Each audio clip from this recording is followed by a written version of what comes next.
الحمد لله رب العالمين والعاقبة للمتقين والصلاة والسلام على أشرف الأنبياء والمرسلين عن عائشة بن ربيعة عن عمر رضي الله تعالى عنه أنه جاء إلى الحجر الأسود فقبله فقال إني أعلم أنك حجر لا تضر ولا تنفع ولولا أني رأيت رسول الله صلى الله عليه وسلم يقبلك ما قبلتك رواه البخاري ومسلم. سلسلہ احادیث نمبر 18 ہے جو آپ نے سماعت کی ہے.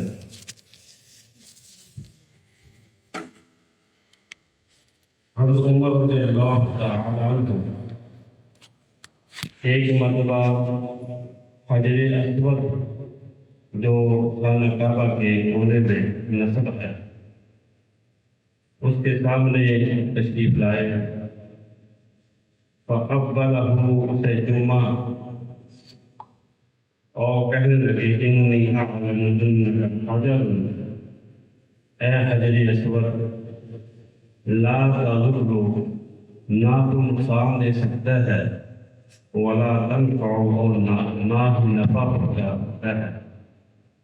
میں نے تمہیں صرف اس لیے چوما ہے ولولا انی رأیت رسول اللہ صلی اللہ علیہ وسلم یقبلک ما قبلتک میں نے اللہ کے نبی صلی اللہ علیہ وسلم دیکھا تھا تجھے چومتے ہوئے اس بنیاد پر میں نے تمہیں چوما ہے. یہ حدیث مبارکہ اتباع رسول صلی اللہ علیہ وسلم کی اہمیت کو بیان کرتی ہے. پیارے نبی صلی اللہ علیہ وسلم کی سنت کی پیروی دعوت مصطفیٰ صلی اللہ علیہ وسلم کا کرتے ہیں کہ دین جو ہے عقل پرستی کا نام نہیں ہے بلکہ اتباع رسول کا نام ہے. سنت نبوی صلی اللہ علیہ وسلم کی پیروی کا نام دین ہے.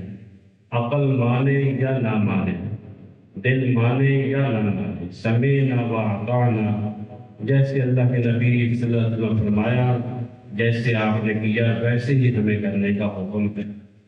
قرآن مجید میں اللہ فرماتے ہیں قُلْ إِن كُنتُمْ تُحِبُّونَ اللَّهَ فَاتَّبِعُونِي يُحْبِبْكُمُ اللَّهُ.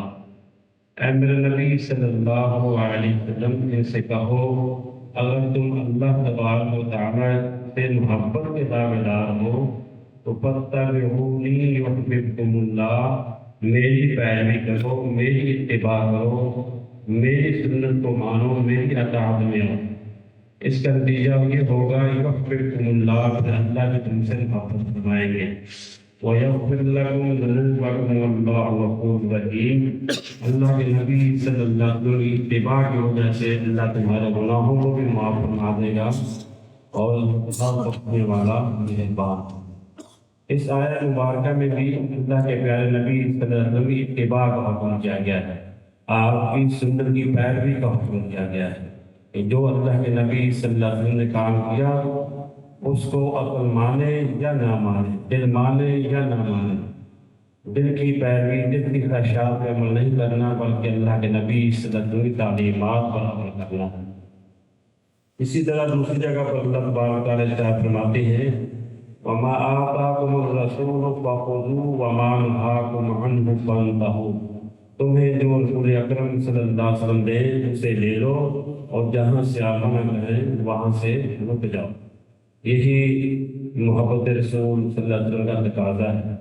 صحیح بخاری کی ایک اور روایت ہے اس میں آپ نے فرمایا من اطاعنی دخل الجنہ من اطاعنی فقد اطاع اللہ. جس نے میری اطاعت کی اس سے گویا کہ اللہ تبارک و تعالیٰ کی اطاعت ہے. تیسری حدیث میں ہے وہ بھی صحیح بخاری کی ہے. آپ نے فرمایا کل امتی یدخلون الجنہ الا من ابا. قیل یا رسول اللہ صلی اللہ علیہ وسلم ومن یأبا قال من اطاعنی دخل الجنہ فقد عصانی فقد ابا. آپ نے فرمایا میری ساری کی ساری امت جنت میں جائے گی سوائے اس بات نصیب کے کہ جنت میں جانے سے انکار کرتے ہیں. صحابہ کہتے ہیں اللہ کے نبی صلی اللہ علیہ وسلم قیل یا رسول اللہ صلی اللہ علیہ وسلم ومن یأبا، کون ہے بدبخت جو جنت میں جانے سے انکار کر دے؟ تو آپ صلی اللہ علیہ وسلم نے ارشاد فرمایا من اطاعنی دخل الجنہ، جو میری اتباع کرے گا، میری پیروی کرے گا، میری اطاعت اختیار کرے گا وہ جنت میں جائے گا، اور جس نے ومن عصانی فقد ابا، جس نے میری نافرمانی کی، میرے راستے پہ گزارنے کی، اس نے گویا کہ جنت میں جانے سے انکار ہے۔ تو جنت میں جانے کے لیے جو شرط ہے وہ اللہ کے نبی صلی اللہ علیہ وسلم کی اطاعت ہے، آپ کی اتباع ہے، آپ کی فرما برداری ہے، آپ کی سنتوں پر عمل کرنا ہے، اور جنت سے محرومی اللہ کے رسول کے نافرمانی ہے۔ اللہ تبارک و تعالیٰ ہمیں معاملات میں بھی، عبادات میں بھی، اخلاقیات میں بھی، تمام زندگی کے پہلوؤں میں اپنے نبی صلی اللہ علیہ وسلم کی اطاعت کی توفیق نصیب فرمائے، آپ کی سنتوں کو فالو کریں۔ تو یہ جو حجر اسود کو جناب عمر رضی اللہ تعالیٰ عنہ نے یہ کہا کہ نفع نقصان کا مالک نہیں، حقیقی بات یہ ہے یہ پتھر جو ہے یہ جنت کا پتھر ہے، جنت کے انداز مل جاتا ہے، جہاں سے ہمارا طواف کا جو ہے آغاز ہوتا ہے، اور اسود کا معنی سیاہ، جب یہ جنت سے اللہ تبارک و تعالیٰ نے پتھر بھیجا تھا تو یہ دودھ کی طرح سفید تھا، اب یہ بنیادی کے گناہوں کو چوب کا گروہ سیاہ ہو چکا ہے۔ تو اللہ کی نشانیوں میں سے وہ نشانی بھی ہے، لیکن نفع نقصان جو ہے اللہ تعالیٰ ہی کی مالک ہے، نفع اور نقصان اللہ تعالیٰ کی اختیار میں ہے۔ آپ فرماتے میں تمہیں اس لیے چنا کہ تمہیں اللہ کے پیغمبر کی ضرورت چنا، جس چیز سے اللہ کے نبی کو محبت ہو اس سے آج ہمیں بھی محبت ہے، جس چیز کی اہمیت کو اللہ کے پیغمبر صلی اللہ علیہ وسلم نے بیان فرمایا وہ ہمارے لیے بھی اہمیت کی حکمت ہے۔ تو اللہ کے نبی صلی اللہ علیہ وسلم کی اطاعت کو ہر پہلو میں اور ہر جگہ کے جماعت میں، عبادات میں، معاملات میں، اخلاقیات میں، ہر جگہ نبی کریم جناب محمد رسول اللہ صلی اللہ علیہ وسلم کی اطاعت اور مابرداری کی پیروی کی ہمارے لیے کامیابی کی علامت ہے، اس کے بغیر کامیابی نہیں ہو سکتی۔ کیونکہ اللہ کے نبی صلی اللہ علیہ وسلم کے بارے میں فرماتے ہیں وما ينطق عن الهوى ان هو الا وحی یوحی، جو بھی اللہ کے نبی صلی اللہ علیہ وسلم کا فرماتے ہیں سب اللہ کی وحی ہوا ہے، اللہ کے حکم کے بغیر تو کچھ بھی نہیں کہتے۔ اللہ تعالیٰ علیہ کی توفیق کی فرمائے، محبت رسول اللہ کے ساتھ یہ ہے کہ آپ کی اتباع کی جائے، اللہ کی باتوں کو مان جائے۔